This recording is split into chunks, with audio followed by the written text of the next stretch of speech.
Vladimir Putin loves sports. He's mastered soccer, weightlifting, and badminton. He schooled the Russian jiu-jitsu team, and in this ice hockey all-star game, he scored 8 goals while skating beautifully. Putin! But I imagine the sport Putin probably loves the most is chess, because Russia dominates chess. Russian and Soviet chess players have won 26 world championships, far more than any other country. And at least 200 grandmasters are Russian, more than double the next nationality. Russians have also led chess's governing body for 3 decades. In chess politics, Russia has played a dominating role. It is definitely important for the Russian leadership to maintain its historic control. But take a closer look, and it's quite clear that under Putin, Russian chess is in decline. When Putin rose to power in 1999, nearly half of the top 10 chess players were Russian. But in July 2025, none of them are, for the first time ever. And if you're at a major chess tournament, you won't see a Russian flag anywhere. Russia is losing the dominance, but there's obviously also political reasons behind this. They have completely collapsed. This is the story of how Russia took control of the chess world and how it's letting it slip away.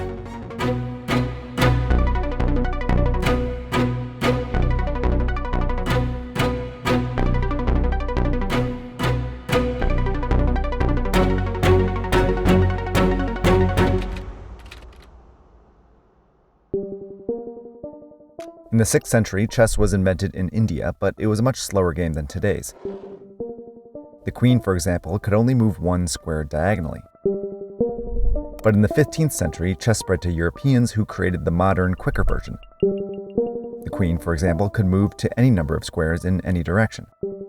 In the 1700s, Russian Tsar Peter the Great came across it and brought it to Russia. There, chess was played mostly by Russia's elite. But in the 1920s, Bolshevik leader Vladimir Lenin gave chess to the people. Lenin believed chess could help sophisticate his mostly peasant population. Plus, it was cheap to play, so anyone could do it. By the 1930s, the Russian government was building chess clubs for workers, publishing chess magazines, and establishing rigorous chess schools for children. By getting everyone to play chess, the Soviets built a fire hose of talent. From 1948 to 72, every open chess world champion was from the Soviet Union. Every women's world champion was from the Soviet Union. And every chess Olympiad, a biennial tournament between national teams, was won by the Soviet Union. It's hard to think of another country that dominated one sport like the Soviets dominated chess. I think it was a bit of a snowball effect. Peter Doggers is a chess journalist and author of The Chess Revolution. They would more quickly than, let's say, Western talents get access to strong trainers, to a library of books, which was very important in the pre-internet era, that you had access to the theoretical books and the magazines that were showing the latest games. In Russia, that was all centrally organized. The Soviets' chess champions were smart, disciplined, and cultured. And the Soviet state used them to prove its superiority over its rivals. Here is where a Russian called Boris Spassky and an American called Bobby Fischer are to fight out the most intellectually exhausting battle known to the mind of man, the World Chess Championship. The 1972 World Championship match was more than a chess match. It was America versus the Soviet Union, capitalism versus communism. The match was even played midway between the two rivals in Iceland. Fischer beat Spassky, but the Soviets regained the title and held it for several more decades. It also held on to the women's world titles and won most chess Olympiads. In 1991, the Soviet Union collapsed, but Russia continued to dominate chess and eventually dominate the politics of chess. Meet Kirshan Ilumzhinov. In 1995, he was elected the president of the International Chess Federation, or FIDE, and he believes that chess comes from space. I was taken by my apartment in Moscow to this spaceship, and we went to some star. Russia's all over the news. But I'm keeping my eye on one story in particular, Russia ending its moratorium on nuclear-capable submarines. And what really stands out to me is how different outlets are covering it. This level of insight is possible thanks only to Ground News, the sponsor of today's episode. Ground News is the only website and app that doesn't just track global events, but dissects them. It gathers news stories from all over the world and tells me exactly how they're being covered, whether that's political bias, reliability, even ownership. So in this case, 220 news outlets covered this story, and most are from the center and right. Comparing some of the headlines can reveal some interesting points. Outlets on the right are emphasizing how the move is a warning from the Kremlin to the West, while outlets on the left focus on the new reality. In other words, how this could spark a new arms race. Ground News also lets me explore stories from all over the world and see what might be overlooked by Western media. Basically, Ground News makes it easy to understand the news. My job isn't just to know what's being covered, but how. Ground News makes it easy, and I'm sure a bunch of my viewers want that same level of insight when they read the news. So we've partnered with Ground News to offer you 40% off their Advantage plan. That's what I use every day, and you can go to ground.news/search party or use this QR code. Ground News and I share the same mission. That's to bring transparency to the news. So thanks again to Ground News for your support, and now we'll take you back to the episode. FIDE is a lot like FIFA, football's governing body. It declares the world champions and runs the major tournaments. Many of its decisions are voted on by over 100 national federations. And its leaders tend to be pretty shady guys. Kirshan Ilyumzhinov was the president of a small Russian republic when he was elected FIDE president in 1995. He was eccentric, insisting that aliens once abducted him. I talked with them, yeah. I understand. And he was corrupt. Ilyumzhinov was linked to offshore firms that held the commercial rights to chess events, was suspected of rigging FIDE votes, and most importantly, Ilyumzhinov often acted in the interests of the Russian state.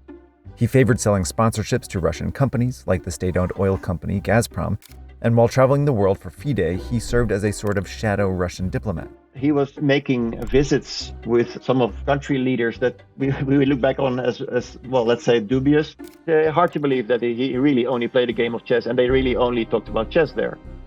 His corruption and connection to Russia attracted a lot of criticism. The chess world deserves a much better choice than Kirzan, who has brought the organization to the brink of financial ruin. Basically serving as a Kremlin envoy, sort of at the critical points, and of course numerous cases where corruption were quite apparent. In 2015, the US sanctioned Ilyumzhinov for having business dealings with Syrian dictator Bashar al-Assad. And in 2018, after leading FIDE for 23 years, he resigned. But since FIDE proved to be such a powerful tool for Russian soft power, Vladimir Putin pushed for a replacement, Arkady Dvorkovich. He was another Russian politician, but even closer to Putin, and in 2018 he was easily elected to be FIDE president. Even though many in FIDE didn't want a second Russian president, Dvorkovich was viewed as a major improvement. He was a down-to-earth career politician and he had some very good ideas. One of the things he announced when he was a candidate is that he wanted to introduce term limits. Dvorkovich also increased FIDE's budget substantially, but he also continued to keep FIDE close to the Russian state. A 2024 investigation found that up to half of FIDE's tournament budget comes from companies in or connected to Russia. And he had many Russians serve in key positions in FIDE. But despite all these Russians leading chess, Russians weren't winning chess like they used to. Technology was killing their advantage. Chess was one of the first games we taught computers to play as early as the 1950s. By the 1990s, so-called chess engines were defeating grandmasters, even Russian grandmasters. Gary is not. He looks disgusted. In fact, are we missing something on the chessboard now? And whoa, Kasparov has resigned. Chess engines, then chess websites, made it easy for players anywhere to play and train against top talent. Meaning you didn't need a Russian coach to get good at chess anymore. In my youth, living in a Danish city, I had no one to play with. I would travel to Moscow to get some knowledge, some atmosphere. That, of course, is completely different. Peter Hein Nielsen is a Danish grandmaster and coach for several world champions, including the most famous player in the world, Magnus Carlsen. Magnus Carlsen was also living in the outskirts of Oslo, but he could just log on and play online chess all the time, right? That, of course, makes a difference and makes the game much more democratic. In the 2000s, non-Russian players started winning a lot of chess. World champions emerged from former Soviet states, but also India, Norway, and China. In women's chess, China built a dynasty. And almost every chess Olympiad after 2002 was won by a non-Russian country. Russia was still producing great chess players, but the internet let other countries produce great players too. Now China has been quite successful on the elite level, but India is perhaps taking over. There are so many Indian kids who cares about chess. They have now building a coaching tradition, but it's just an incredibly popular sport. Now, the internet revolution isn't Russia's fault, but what happened next was. Russia's invasion of Ukraine has killed tens of thousands of Ukrainians and possibly 1 million Russians. Pretty much every sport has banned or punished Russian teams, and chess is no different. In 2022, FIDE cracked down on Russia, banning it from sending teams to the Olympiad, and barring Russian players from competing under the Russian flag, leading to a massive exodus of talent. Several Russian grandmasters switched to play for different countries, dramatically reducing Russia's talent pool. And Russian players are receiving fewer invites to major tournaments, meaning fewer opportunities to climb up the rankings. More invites are going to Indian players. Russian players who support the invasion are being shunned from tournaments. Russia's top grandmaster, Sergei Karyakin, is somewhat of a spokesperson for the Russian war effort. Первый же день поддержал начало СВО. Я же занял принципиальную позицию, что отказался участвовать в турнирах без флага и гимна России. He would be close to ranking among the top 10 players, but he's listed as inactive for not playing in enough major tournaments. They still have their super talents that are showing great results here and there. But at the same time, as long as this war is continuing, it will remain problematic for some tournaments to invite them. While the internet allowed other countries to produce players as good as Russians, the war in Ukraine is preventing Russian players from keeping up. It's also dividing the chess world, with Arkady Dvorkovich, the Russian FIDE president, right in the middle. It's clear the Russian government is pressuring Dvorkovich to maintain Russia's influence in FIDE. After the invasion, Dvorkovich said his thoughts were with Ukrainian civilians, but then backpedaled by saying the war is a campaign against fascism. In 2024, the Russian Chess Federation annexed some Ukrainian chess clubs. FIDE decided to suspend it, then reversed its decision. And major FIDE sponsors are still companies like Freedom Holding Corp, a Kazakhstan-based bank linked to Russia. Dvorkovich scrapped the term limits he promised, paving the way to stay in power longer. Like every grandmaster, Peter Hein Nielsen is looking for the strategy behind it all. He's trying to kick the can down the road and try to balance it. They allowed, I think, youth teams back in team competitions, and now the most recent decision is that female teams can come back, but not in the open section. It's a typical Kremlin strategy. Perhaps time will solve the problems. But Dvorkovich is also being pressured by the rest of the chess world. Many players are opposed to letting Russian players in major tournaments. I would say, at least in Gary's honor, I'm sure he would take the opportunity to advise against me stating the Russian and Belarusian Chess Federation. That is what I will do as well. And despite leading FIDE, Dvorkovich hasn't lifted any of the major punishments on Russia. But what does a divided, embattled FIDE mean for chess? The sport is booming. Newer, faster formats are gaining popularity and more chess is being played online. The attention and money are following. So what Russian influence does remain may just be holding chess back. We should ask ourselves, are we actually happy with this deal that we are sort of Russian soft power too? For me, the answer is extremely obvious. It's a hard no. But it's a completely hypothetical question. It's not going to change.